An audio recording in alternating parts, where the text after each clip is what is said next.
नमस्कार दोस्तों, मैं गौतम रंजन क्लासेज पे आपका स्वागत करते हैं। 5 मिनट शो के अंदर आज हम लोग जानने वाले हैं कि संविधान हत्या दिवस क्या है और कब मनाया जाता है। 25 जून को संविधान हत्या दिवस मनाया जाता है। इसके अलावा हम लोग एनसीईआरटी के बारे में जानेंगे, एनसीएफ के बारे में जानेंगे, एनईपी के बारे में जानेंगे और इमरजेंसी के बारे में जानेंगे कि राष्ट्रीय इमरजेंसी, इन सभी का ताल्लुक संविधान हत्या दिवस से कैसे है। हम लोग पहले जानेंगे कि राष्ट्रीय आपातकाल किस अनुच्छेद के अंदर यानी किस आर्टिकल के अंदर आता है। तो वो अनुच्छेद 352 है। इसके अंतर्गत मूल संविधान में 3 आधार थे, जिसमें सबसे पहला बाहरी आक्रमण, दूसरा युद्ध और तीसरा आंतरिक अशांति यानी कि इंटरनल डिस्टरबेंस। बाहरी आक्रमण जिसका मतलब है एक्सटर्नल एग्रेशन, युद्ध जिसका मतलब है वार। सबसे पहले हम बाहरी आक्रमण के बारे में जानेंगे यानी कि एक्सटर्नल एग्रेशन। यह पहली बार भारत और चीन के युद्ध के समय 26 अक्टूबर 1962 ईस्वी को लगाया गया था। और दूसरा जो युद्ध है इसका मतलब वार है, यह दूसरी बार लगाया गया था।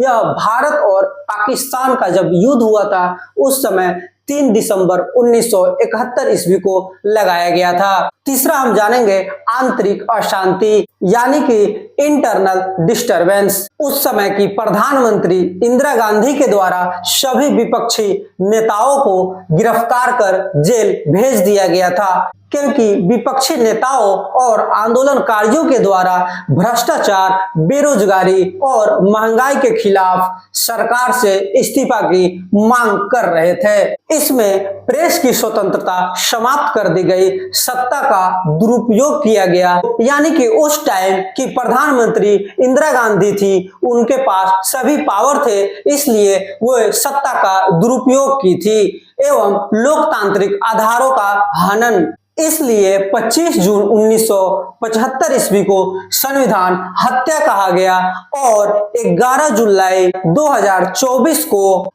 भारत सरकार ने अधिसूचना जारी की और हर वर्ष 25 जून को संविधान हत्या दिवस मनाने की घोषणा की।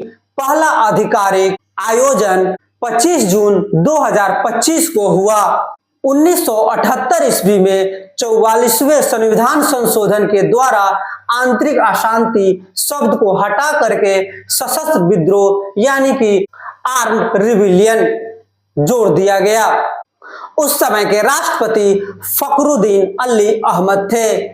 आपातकाल का प्रावधान जर्मनी के वीमर संविधान, जिसे हम वाइमर संविधान भी कहते हैं, वहां से लिया गया।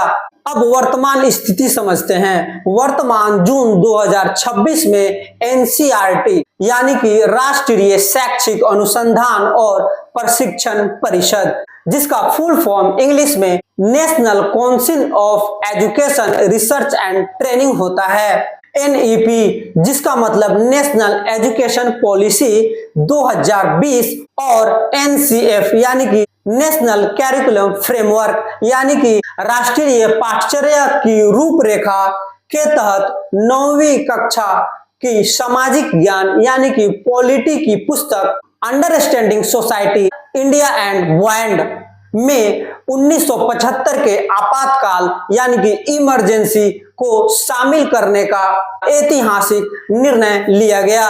यह फैसला जून 2026 को इसलिए लिया गया क्योंकि 1975 के आपातकाल का 50 वर्ष 25 जून 2026 को पूरा होता है। अब जानेंगे एनसीईआरटी के निदेशक कौन हैं। एनसीईआरटी के निदेशक दिनेश प्रसाद सकलानी हैं एवं सीबीएसई के निदेशक नए जो जून में बने हैं, जून 2026 में, लोखंडे प्रशांत सीताराम हैं। एनसीईआरटी के बारे में एक और लेटेस्ट न्यूज है जो 30 मार्च 2026 को एनसीईआरटी को डीम्ड टू बी यूनिवर्सिटी का दर्जा मिला है। डीम्ड टू बी यूनिवर्सिटी का मतलब यह होता है कि पूर्ण विश्वविद्यालय के समान मान्यता और अधिकार मिल जाना।